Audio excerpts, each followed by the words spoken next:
आदरणीय दाजुभाइ तथा दिदीबहिनीहरूलाई हौवा सेवा नमस्कार छ। आज फेरि तपाईँहरूको बिचमा एउटा नयाँ भिडियो लिएर आएको छु। आज हामी चाम्लिङ राई भाषामा बारहरूको बारेमा जान्नेछौँ, बारहरूको बारेमा बुझ्नेछौँ। यस च्यानललाई लाइक, सेयर, कमेन्ट, सब्सक्राइब गर्न नभुल्नुहोला। अब सुरु गर्नेछौँ। तेरी खाम्ले भनेको आइतबार, तेरी खाम्ले आइतबार। चेचौ खाम्ले, चेचौ खाम्ले भनेको सोमबार, चेचौ खाम्ले। लाप्ती खाम्ले भनेको मङ्गलबार, लाप्ती खाम्ले मङ्गलबार।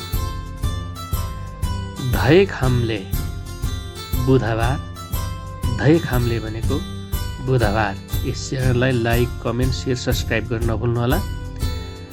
सही खाम्ले, सही खाम्ले भनेको बिहीबार, सही खाम्ले बिहीबार, सही खाम्ले बिहीबार। तै खाम्ले शुक्रबार, तै खाम्ले शुक्रबार, तै खाम्ले शुक्रबार, तै खाम्ले शुक्रबार। वाची खाम्ले शनिबार, वाची खाम्ले शनिबार। यस्तै भिडियोलाई फेरि पनि लिएर म तपाईँहरूको बिचमा आउनेछु। तबसम्मको लागि बिदा चाहन्छु। सेवा हौवा।